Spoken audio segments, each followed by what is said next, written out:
జింబాబ్వేతో జరిగిన రెండో టీ20లోనూ టీమిండియా ఘన విజయం సాధించింది. దీంతో మరో మ్యాచ్ మిగిలి ఉండగానే టీ20 సిరీస్ను భారత జట్టు దక్కించుకుంది.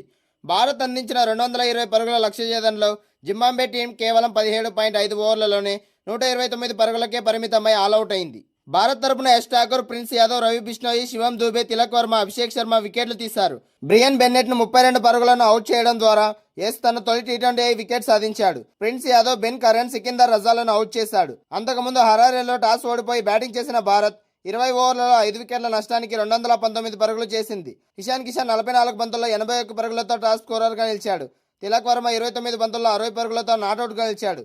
వైభవ్ సూర్యవంశీ 9 బంతుల్లో 20 పరుగులు చేశాడు. ఇషాన్ కిషన్, శ్రేయస్ అయ్యర్ 3వ వికెట్ కు 66 పరుగులు జోడించగా ఇషాన్ కిషన్, తిలక్ వర్మ 4వ వికెట్ కు 94 పరుగులు జత చేశారు. జింబాబ్వే తరపున అందరు బౌలర్లు తలా ఒక వికెట్ తీసుకున్నారు. టీ20 క్రికెట్ లో టీమిండియా సాధిస్తున్న ఈ అసాధారణ గణాంకాలు భారత బ్యాటింగ్ లోతును, ఆటగాళ్ల ఫిట్నెస్ ను, ఆటగాళ్ల ఫియర్లెస్ మైండ్ సెట్ ను స్పష్టంగా తెలియజేస్తున్నాయి. ఆపోజిట్ టీంలకు నిద్ర లేకుండా చేస్తున్నాయనడంలో ఎలాంటి సందేహం లేదు.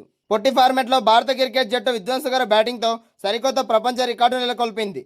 టీ20 చరిత్రలో అత్యధికంగా 52 సార్లు 200కు పైగా పరుగులు సాధించిన తొలి జట్టుగా అవతరించింది. అగ్రస్థానంలో నిలిచింది. ఒక క్యాలెండర్ ఇయర్ లో అత్యధికంగా 9 సార్లు 200 దాటించిన రికార్డును కూడా సమం చేసింది భారత్.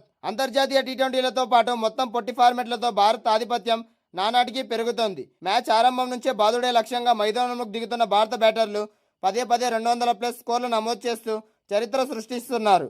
ఇప్పటి వరకు ఏ క్రికెట్ జట్టుకు సాధ్యం కాని రీతిలో టీ20లో ఏకంగా 52 సార్లు 200 కంటే ఎక్కువ పరుగులు సాధించి ప్రపంచంలోని అత్యంత ప్రమాదకరమైన బ్యాటింగ్ లైనప్గా భారత్ గుర్తింపు పొందింది.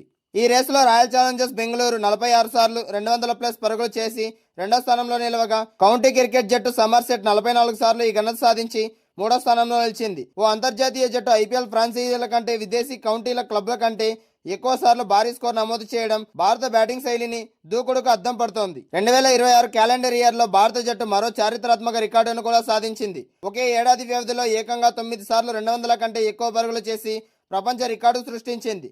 గతంలో 2024లో సాధించిన 9 సార్లు 200+ స్కోర్ రికార్డును కూడా టీమిండియా ఈ ఏడాది మళ్లీ పునరావృతం చేసి సమం చేసింది.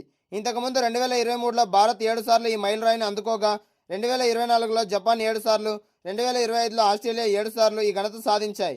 2022లో ఇంగ్లాండ్, సౌత్ ఆఫ్రికా, 2024లో వెస్టిండీస్ జట్లు తలా 6 సార్లు మాత్రమే సాధించగలిగాయి. అయితే వీరందరినీ దాటుకుని భారత్ అగ్రస్థానంలో నిలవడమే కాక తన రికార్డులను తానే తిరగరాసుకుంటూ ముందుకు సాగుతోంది. పొట్టి ఫార్మెట్లో భారత జట్టు వ్యూహం పూర్తిగా మారిపోయింది. పవర్ ప్లే ఆరంభం నుంచే ప్రత్యర్థి బౌలర్లపై విరుచుకుపడడం, చివరి ఓవర్ వరకు అదే వేగాన్ని కొనసాగించడం టీమిండియాకు నయా సూత్రంగా మారింది. యంగ్ ఓపెనర్లు, మిడిల్ ఆర్డర్ పవర్ హిట్టర్లు భయం లేకుండా వికెట్ నష్టపోయినా లెక్క చేయకుండా బౌండరీల లక్ష్యంగా బ్యాటింగ్ చేస్తుండడంతో ప్రతి మ్యాచ్లోనూ కొండంత లక్ష్యం సాధించడం సాధ్యమవుతోంది.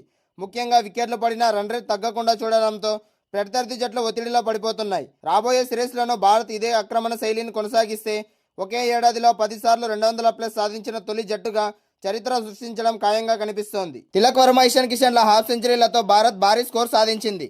3 మ్యాచ్ల టీ20 సిరీస్లో భాగంగా రెండో మ్యాచ్లో నేడు హరారేలో జరుగుతుంది. టాస్ గెలిచిన జింబాబ్వే మొదట బౌలింగ్ ఎంచుకుంది. సిరీస్లో భారత్ 1-0లో ఆధిక్యంలో ఉంది. రెండో టీ20లో భారత్ జింబాబ్వేకు 220 పరుగుల లక్ష్యాన్ని నిర్దేశించింది. హరారేలో టాస్ ఓడిపోయి మొదట బ్యాటింగ్ చేసిన టీమిండియా 20 ఓవర్లలో 5 వికెట్ల నష్టానికి 219 పరుగులు చేసింది. ఇషాన్ కిషన్ 44 బంతుల్లో 81 పరుగులతో టాప్ స్కోరర్గా నిలిచాడు. తిలక్ వర్మ 29 బంతుల్లో 60 పరుగులతో నాటౌట్గా నిలిచాడు. భారత్కు మంచి ఆరంభం లభించలేదు. అభిషేక్ శర్మ 8 పరుగులకే అవుట్ అయ్యాడు.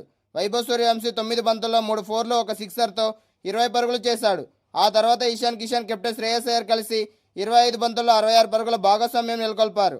శ్రేయస్ అయ్యర్ అవుట్ అయిన తర్వాత ఇషాన్ కిషన్, తిలక్ వర్మ 4వ వికెట్కు 94 పరుగులు జోడించారు. జింబాబ్వే తరపున అందరు బౌలర్లు తలా ఒక వికెట్ తీసుకున్నారు. వికెట్ కీపర్లు కేవలం కీపింగ్కే పరిమితం కాకుండా మ్యాచ్ విన్నర్లుగా మారి పరుగులు సాధించడం టీమిండియాకు కొండంత బలాన్ని ఇస్తోంది.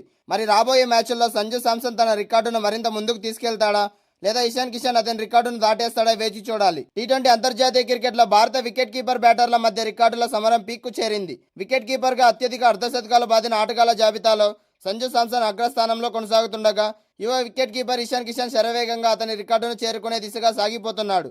ఈ ఇద్దరి పోటీతో టీమిండియా ఓపెనింగ్, కీపింగ్ సమీకరణలు పూర్తిగా మారిపోతున్నాయి.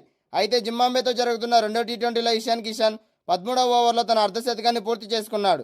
అతను 31 బంతుల్లో 50 పరుగులు సాధించాడు. ఇది అతనికి 12వ టీ20 అర్ధశతకం.